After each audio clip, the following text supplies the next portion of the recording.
Some challenges that you may face is asking for a third-party RV inspection. Paul and Colleen had first-hand experience. So stay to the end and see what Paul and Colleen actually think of RV inspectors.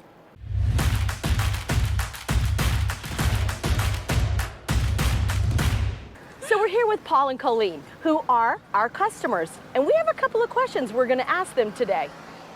So was it a challenge when you talked to your dealer that you were going to be hiring this RV inspector? Did they have a pushback? As a matter of fact, They actually did. We went to General RV. We told them that we wanted to hire a third-party independent inspector for the RV that we had found. We really, really liked.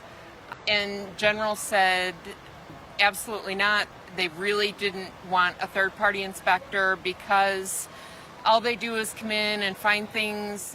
In the comments below, would this be a deal breaker for you? I hope it is.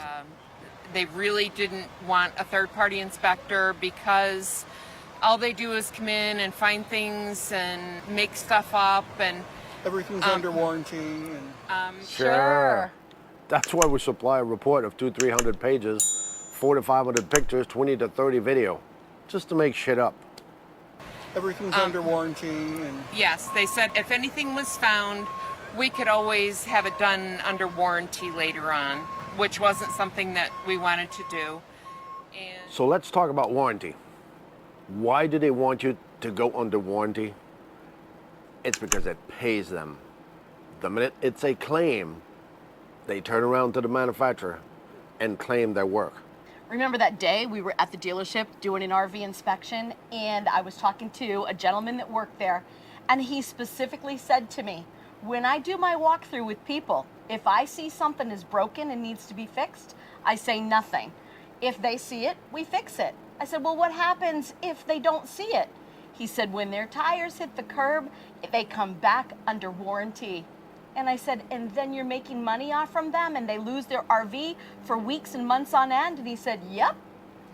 That's how you end up at the end of the RO, the repair order in the shop, 6th, 60th, 1200th, and that's how your unit stays in there for months on end.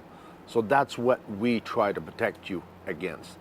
Because if it's found before you sign your paperwork, and they have to fix it for you to say, we're leaving with it, you're in charge, you're in control. Has this happened to you? In the comments below, tell us your story if this has happened to you. You like to gamble? So then we asked Paul and Colleen, what did you do? So what did you do when they told you that? well, we pretty much, got up and walked out. we got up and walked out. That was basically it. Yeah. They wouldn't do the refundable deposit. They said everything was non-refundable, and so we thanked them for their time, and we got up and left. Are you really going to give these dealerships a non-refundable deposit? I hope not. You might as well go to Vegas. Gamble away your money. Are you a Exactly. gambler? Yeah. Do you like flushing your money down the toilet? Because giving a non-refundable deposit, you might as well just take your money and flush it right down the toilet. Let's hear how Paul and Colleen felt. How did you feel when they said, no, you're not going to get an RV inspector? Yeah, that was a deal breaker for us. You know, having been through the experience with the original C-Class, literally it was in the service department longer than we had it in our driveway. We educated ourselves after that. So like Paul and Colleen just said, you need to educate yourself on the brand, the manufacturers, and the dealership.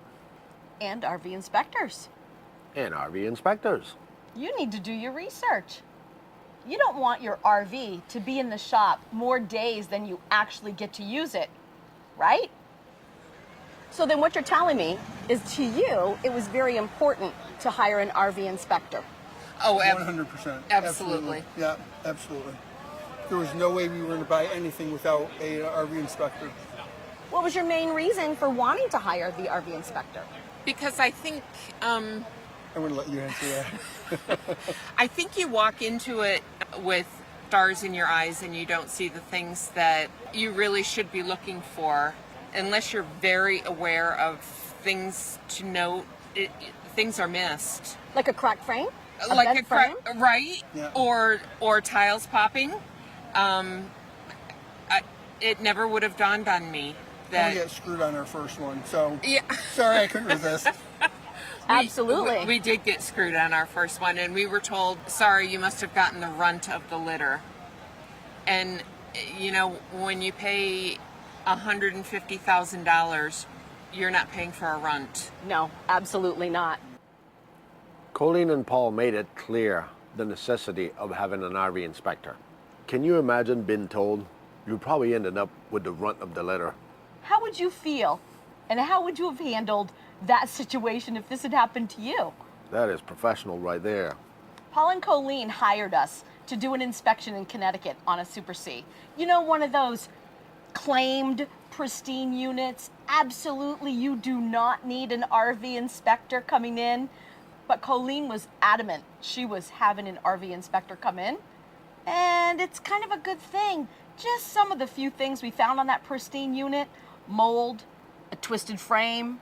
The floor tiles have some big gaps in them. As you can see, it's kind of zigzag.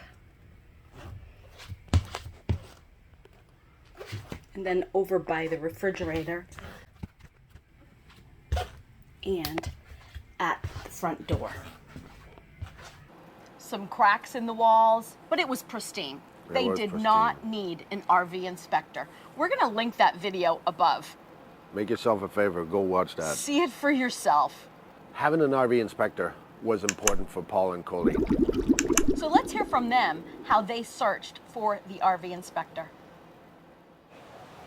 So Colleen and Paul, did you actually research RV inspectors?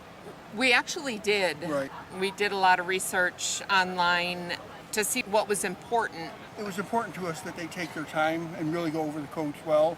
For instance, we saw people who said they could give you a report in 3 hours.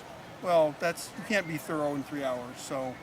The things that they're looking for, the depth of, you know, what it is that they do, whether or not that's their full-time job, or is that something that they're doing on a side hobby type thing.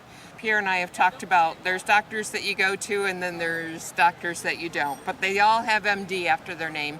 You know, all the inspectors, they're inspectors, but then there's inspectors that you want to use. So we were very fortunate. We found you guys on YouTube. Thank you. Very fortunate. Thank you very much. We are fortunate enough to have helped Paul and Colleen and so many others to help find their perfect RV. Are you curious what Paul and Colleen ended up buying? So tell our viewers, what did you buy for a coach? Good. We bought an Integra Emblem 36U. It's a 2023. I think the inspection that they did on it is actually online on YouTube.